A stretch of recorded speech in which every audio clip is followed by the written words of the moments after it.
What's up, everybody? We're here on FreeCodeCamp.org. I'm going to go to the curriculum page and go to the archive of daily coding challenges. We are going to look at August 14th. August 14th is called Space Jam. And I did this one yesterday, and I noticed someone commented on one of my videos that you can't see things very well. My other videos are kind of blurry because I was like zooming in when I was editing it and stuff. So I'm just going to try to make this more legible. You'll have to let me know if this looks better, but I'm just zooming in on my browser. And now we can check out the code. Space Jam. Given a string, remove all spaces from the string, insert 2 spaces between every character, convert all alphabetical letters to uppercase, and return the result. It has one constraint: non-alphabetical characters should remain unchanged, except for spaces. So you may see all the things in this requirements description and think, oh, I have to do a bunch of work for this challenge. And that's often the case when you aren't really aware of using, we're doing string manipulation. And if you're not aware of using the different string methods, this could get kind of complicated. So I'm going to give you a complicated solution because it still will solve the problem, but it isn't ideal. First, we could, we'll have to remove all the spaces. So let's remove all the spaces from the string. And then let's comment our other requirements: insert 2 spaces between every character.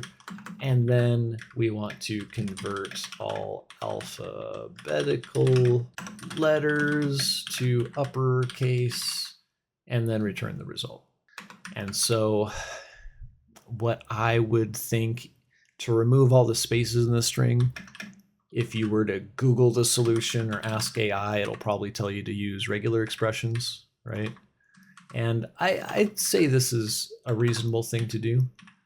Here, this regular expression is globally looking at the entire string, converting 1 or more white space characters to nothing, to an empty string, right? This is calling the replace method on a string and specifying an empty string as the second argument is effectively removing whatever is found with this regular expression.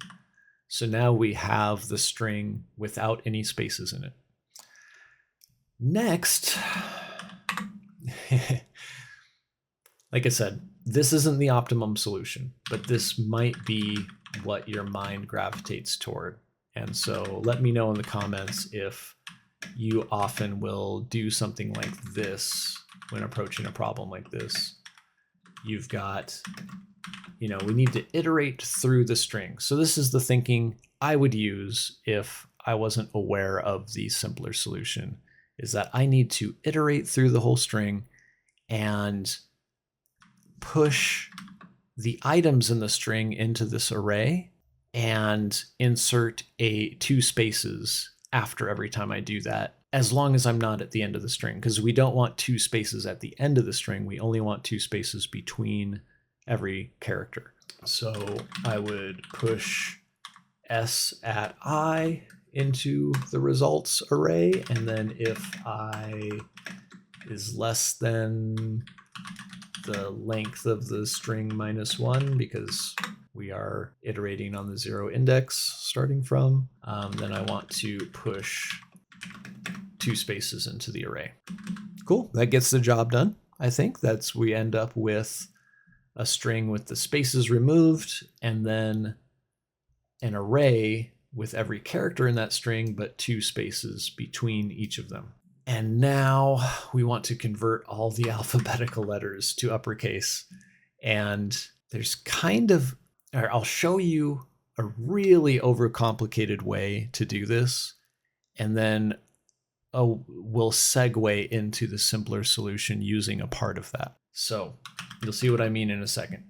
We've got, effectively by now, we have an array with a letter in one item. The next item is 2 spaces a letter in the next item is 2 spaces. And so we can iterate through this, and where we have an item that is of length 1, because this is of length 2. The items that are 2 spaces, that's length 2. But these items that are characters, they're length 1. So where we have an item of length 1, we will try to determine if it's an alphabetical character, because the requirements specify really specifically non-alphabetic characters should remain unchanged, and that's kind of a red herring. But if we take the bait, we would try to determine if a character is an alphabetical letter, and then we will replace it in the string with its uppercase version. So how about that? Let's iterate through the result array, and if result sub I is length 1, then we know we're at an alphabetic character, and something, we'll talk about that in a second, we want to replace that item with its uppercase version. So results, and we can use the splice method. Often when you want to replace one thing in an array, the regex is good for strings, but when you want to replace something in an array, you could use splice. And splice takes 3 arguments. The first one is the place in the array, the item in the array that you want to start the work on, which would be I here. And the second argument is how many items after that point you want to be affected. So you can replace 3 items in the array with 5 items or 1 item or something like that. It's not constrained by the amount of items you want to work on, but here we just want to work on 1. We just want to replace 1 item in the array, and we can take that item to uppercase. Right? That makes sense, right? But how do we really determine that this item in the array is an alphabetic letter? Well, you know that when you have a letter or a number or a symbol, when you have a character and you call to lowercase, for instance, that is going to change the alphabetic letters. It won't change numbers. It won't change symbols. It won't change white space. And so if we check result at index I to uppercase against the to lowercase version, if it's an alphabetic letter, it'll be different. And so if result sub I to uppercase isn't equal to the same item calling to uppercase, if this is not equal, then we can kind of guarantee that it's an alphabetic letter. Now, this doesn't account for, weird Unicode characters, other languages, Chinese characters and things. I think it might work differently. I'm not sure.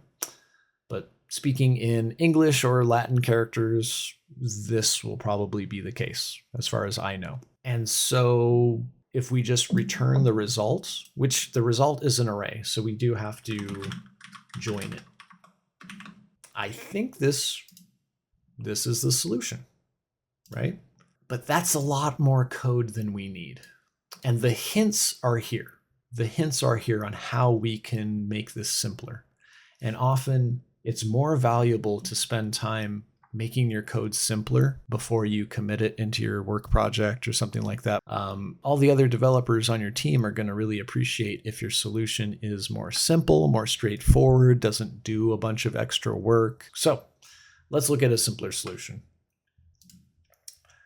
You notice we're joining the array together into a string and returning it, because all throughout this, we're working with this result array. You see that we've kind of discovered that 2 lowercase and 2 uppercase only really operate on alphabetic characters. So let's untangle this a bit. we're removing all the spaces from the string, and we're reassembling them here in this loop into an array with 2 spaces between every single character. The same thing can be done if we split everything in the string. So this generates an array, right? We have an array now, and then we join them with 2 spaces. That did all of this work right here. So we don't need to do that. And then all of this work now, since we already have a string, right? By this point, you know, I could call this result to make this more clear. We already have a string with 2 spaces between them. So if we have a string and we know that 2 uppercase and 2 lowercase, that string method doesn't do anything to anything else, any other symbols or numbers. It only really operates on alphabetic characters. Can't we just call it on the string we have right here?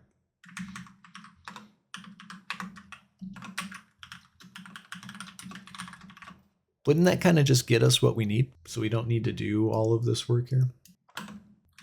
And we don't even need to join it back together because it's already a string. And we don't even really need to declare a variable.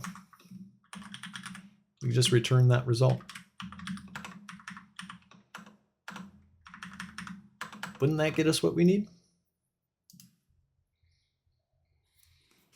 So I wanted to go through that whole process of how you might be looking at this challenge, as maybe you're a beginner, maybe you don't work with strings very often, maybe you're new to JavaScript, you don't realize that these methods are available and how they work. So yeah, thanks for watching.